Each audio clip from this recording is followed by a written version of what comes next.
Hello and welcome to Friday Flow. I'm Pam Reid, author of New Lenses, founder of Flow, Feel Love Over Worry. Thank you so much for tuning in and being here with me to start yet another wonderful weekend.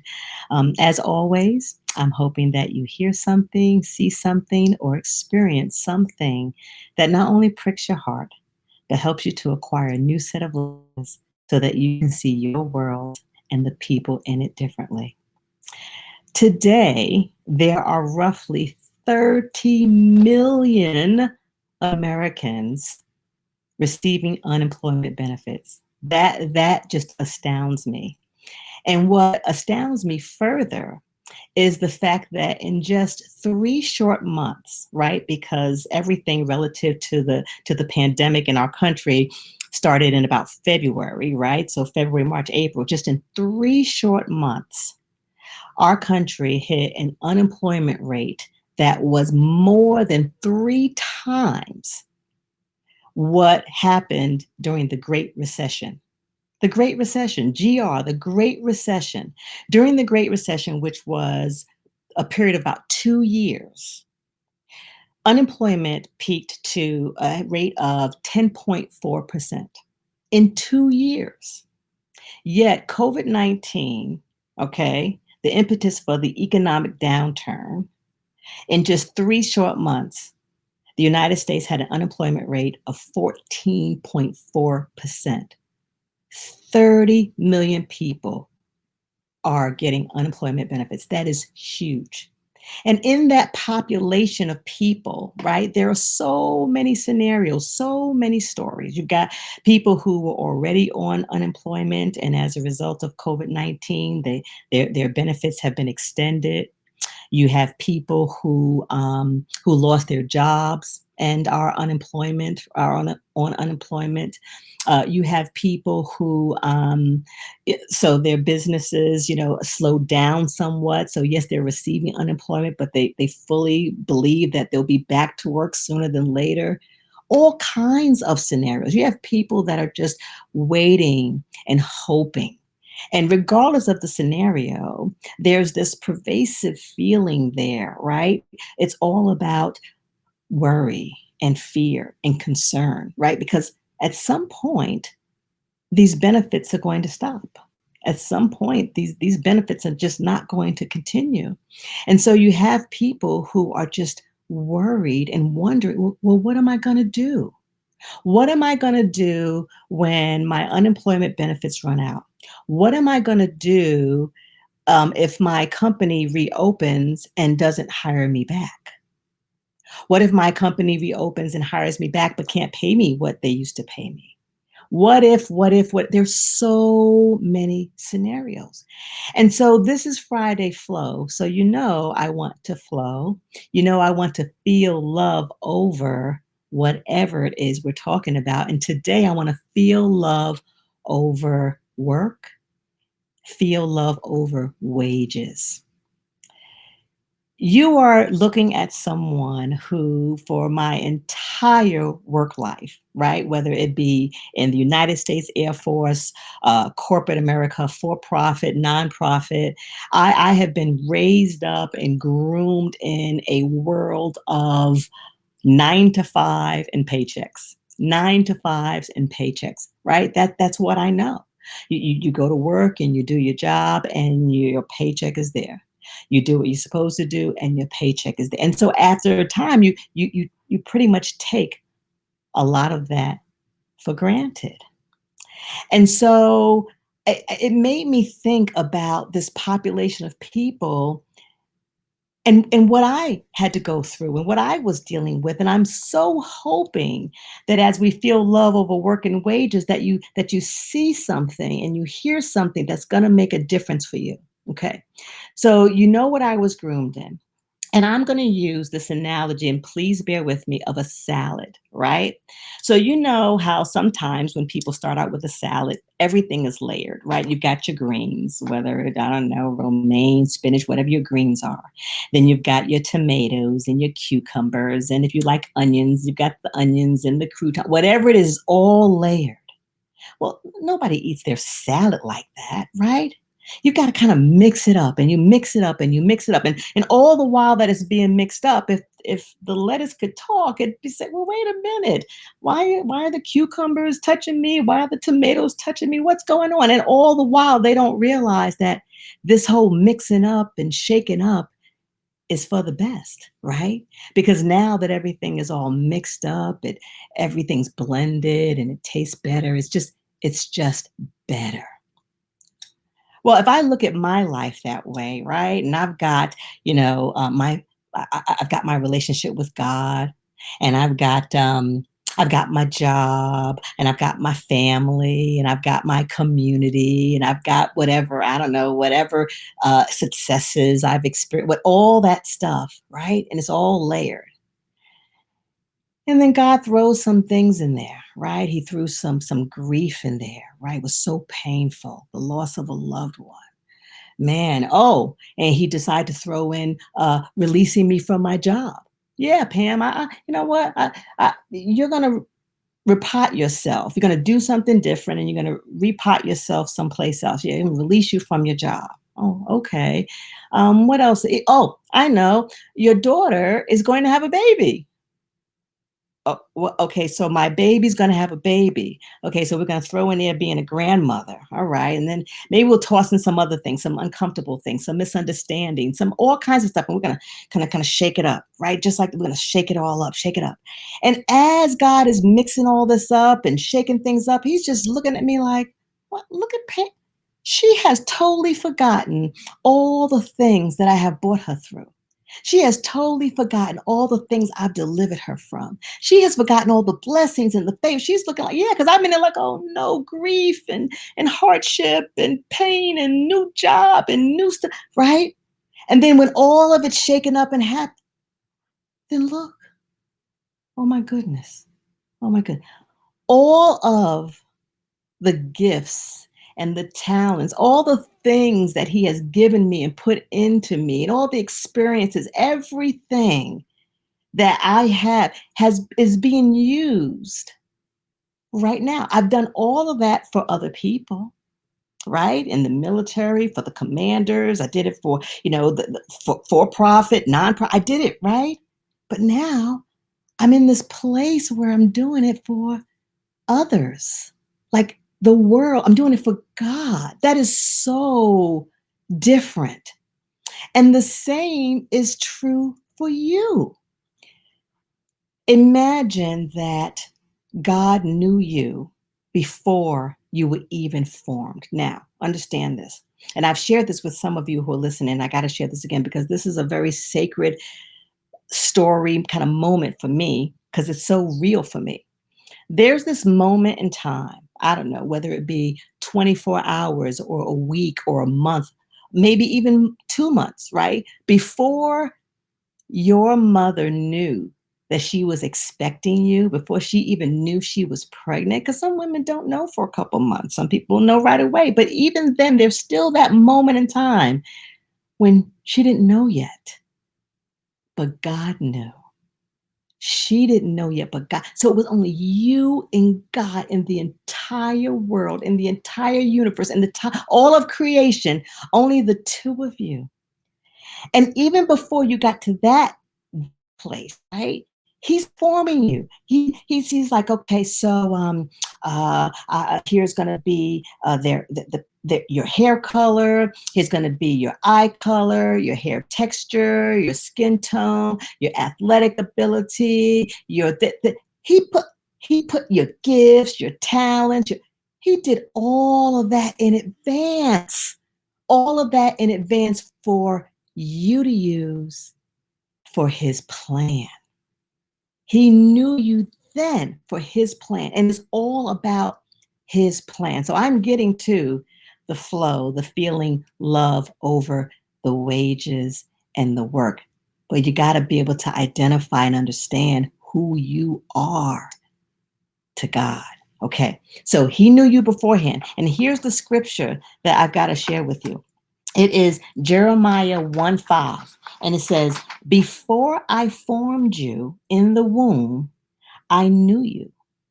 Before you were born, I set you apart. Here's what I love about that scripture. It's the part where he says, I set you apart. I set you apart. He doesn't say, I separate you. He doesn't say, I'm separating you from me. I'm separating you from one to another. He doesn't say that. He says, I set you apart. Do you know what that means to be set apart? It means that he's distinguished you. He's distinguished you with a uniqueness that is only yours. Gifts and talents and creativity and expressions and personalities and just all of those things. He set you apart. So I need you to stick with that for a moment. Jeremiah 1:5. Now, I want to talk to you about his plan and your part in it. And here I go. So I gave you the salad analogy. Now bear with me. I got to do the football. Okay. You see this play?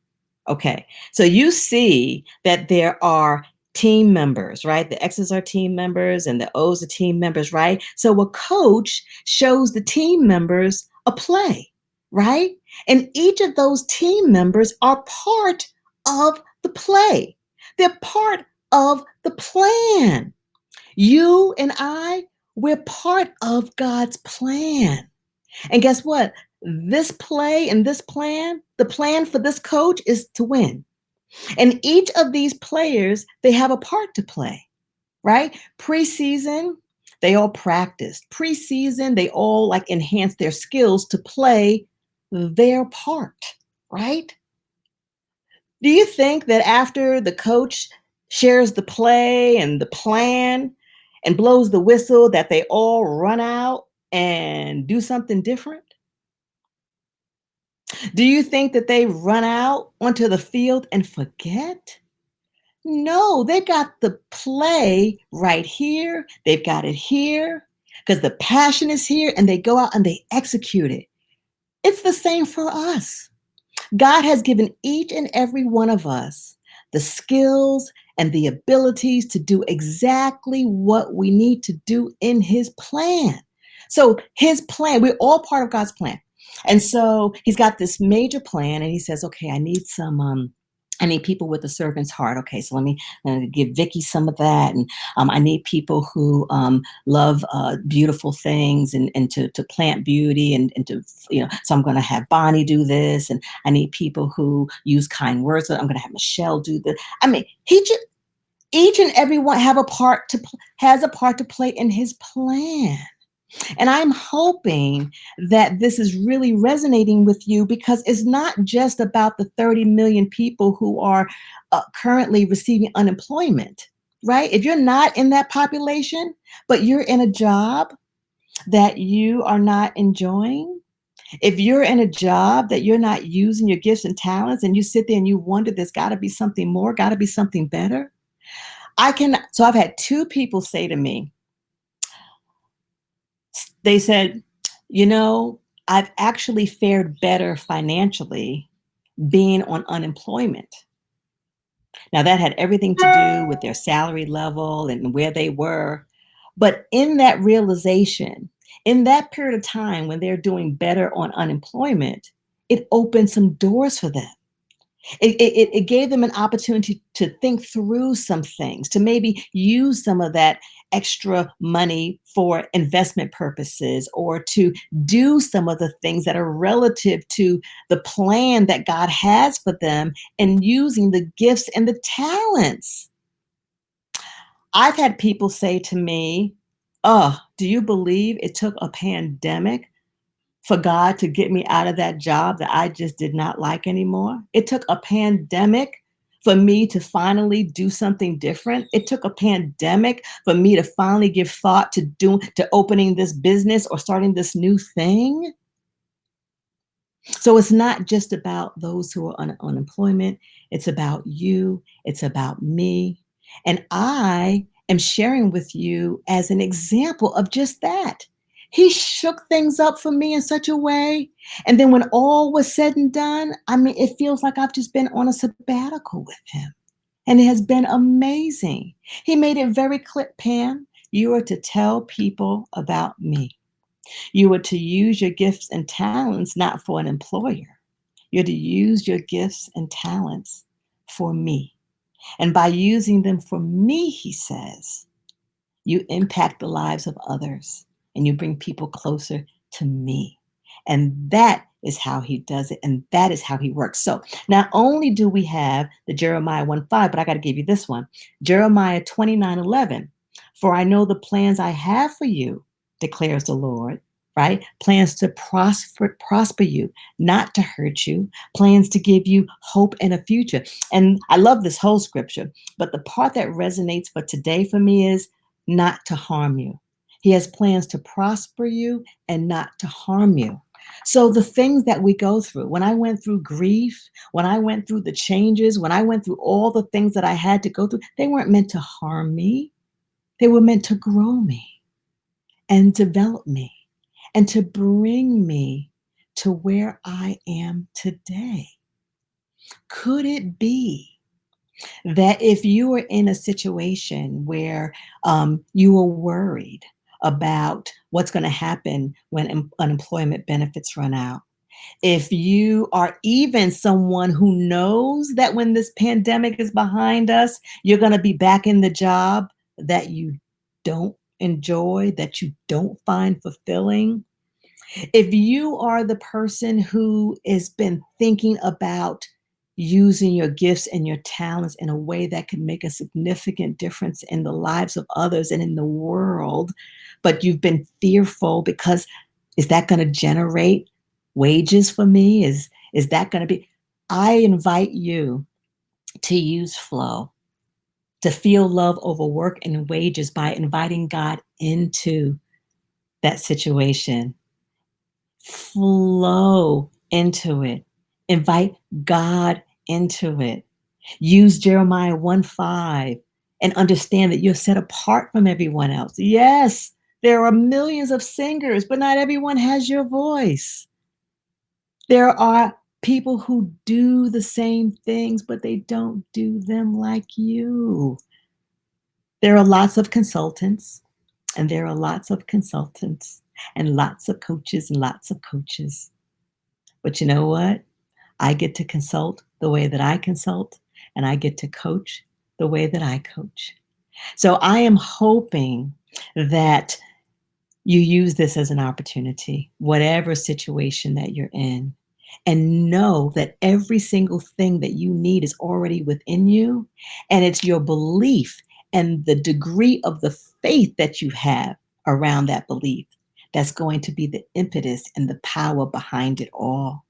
I'm so excited for you uh, because I'm bursting with, I'm living it.